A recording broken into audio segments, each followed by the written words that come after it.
Salut à tous les amis, c'est StyleGeek, j'espère que vous allez bien. Aujourd'hui, petite vidéo assez sympathique. Je sais que vous avez été nombreux à me demander des nouvelles de mes ASIC, etc. Donc là, c'est pas encore un de mes ASIC, c'est l'ASIC d'un client qui l'a acheté donc à une personne. J'ai fait l'intermédiaire entre ces deux personnes et tout simplement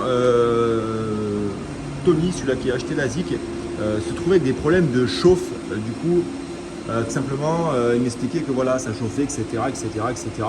Donc je me suis dit, tiens, petite vidéo, on va faire une petite vidéo sur l'entretien d'un ASIC, tout simplement. Comme ça va permettre à vous de voir l'intérieur d'un ASIC, comment c'est fait. Je sais que beaucoup m'ont demandé. Donc les amis, il n'y a vraiment rien de compliqué. Alors, je ne suis pas expert en ASIC, hein, c'est la troisième ou quatrième fois que je démonte un ASIC. Donc voilà, ça ressemble en gros à une carte graphique, entre guillemets, j'ai envie de dire, au niveau des PCB ici. Ensuite ici, on a la carte mère. Enfin, je vais vous expliquer en gros comment ça marche un ASIC et qu'est-ce qui fait que ça peut des fois ne pas marcher. Donc là, comme vous avez vu, on se retrouve avec un PCB donc d'un ASIC. Donc là, vous avez une, deux, trois puces. Sous ces dissipateurs ici que je viens d'enlever, vous retrouvez le dissipateur ici, les caloducs pour refroidir bien sûr la puce qui se trouve ici. Et on a de la pâte thermique comme dans un ordinateur. Donc là, vous voyez, cette pâte thermique, elle a extrêmement chauffé, hein, elle est carrément morte. Donc ça peut être une des causes pourquoi un ASIC chauffe.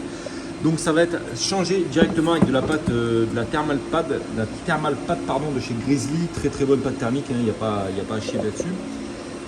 Et donc là on a la puce. Là on a, alors je sais pas exactement, mais dessous on a un pad thermique qui refroidit des mémoires sûrement. Et donc les amis, c'est vraiment pas compliqué, hein, ça ressemble juste à ça, un PCB d'ASIC. Donc vous avez les trois puces, 1, 2, 3. Ici, là ça doit être de la mémoire ici qui est là.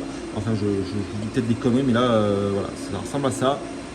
Et donc dans un ASIC, on a un PCB avec 3 puces, un autre PCB avec 3 puces ici, un autre PCB avec 3 puces ici.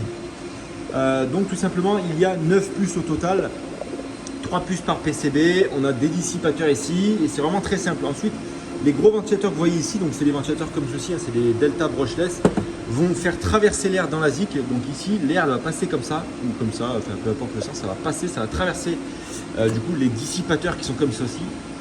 Et les caloducs vont extraire la chaleur vers les dissipateurs thermiques et ça va refroidir vos puces. Donc il n'y a vraiment rien de compliqué, hein. Là, on peut apparenter ça à une carte graphique. Donc là, on a 1, 2, 3 cartes graphiques, 3 cartes graphiques ici, 3 cartes graphiques ici, puisque là, c'est des processeurs graphiques.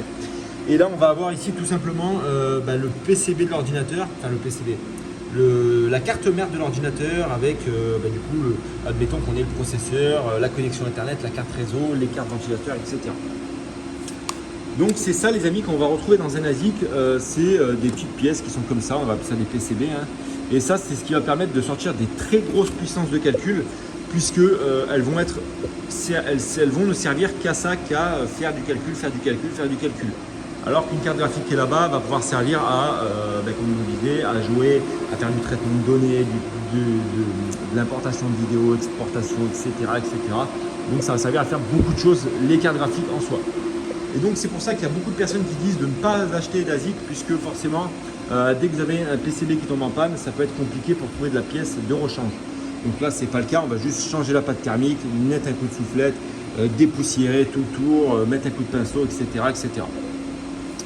Donc franchement les amis, pas folichon ce qu'on trouve dans l'ASIC, c'est très simple, c'est de la construction très basique.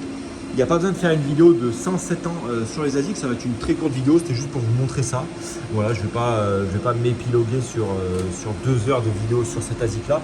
Mais voilà, en tout cas je sais que c'est intéressant au niveau de l'intérieur d'un ASIC. Et vous voyez, une fois qu'on retire tous les PCB qu'on va retrouver ici, l'ASIC est totalement vide, c'est juste une boîte en fait métallique qui va contenir le flux d'air et pour pousser le flux d'air à l'extérieur. Là, on va retrouver tout simplement les 3 connexions parce qu'on va alimenter 3 puces, comme je vous le disais, plus une fiche de gestion ici qui va permettre d'être reconnue sur bien sûr le logiciel. Donc voilà les amis, dites-moi si ma petite vidéo concernant les ASIC vous a plu. Moi, je vais me changer la pâte thermique, changer les pads thermiques et on va remonter ça et on va le faire tourner et en avant Guingamp. Vous voyez que c'est un peu ça l'intérieur d'un ASIC, hein, c'est comme de la mécanique auto. Mais en tout cas, voilà, j'espère que cette petite vidéo vous a plu. C'est très intéressant pour moi aussi. Je vous dis à bientôt pour une nouvelle vidéo. C'était StyleGeek. Ciao, ciao.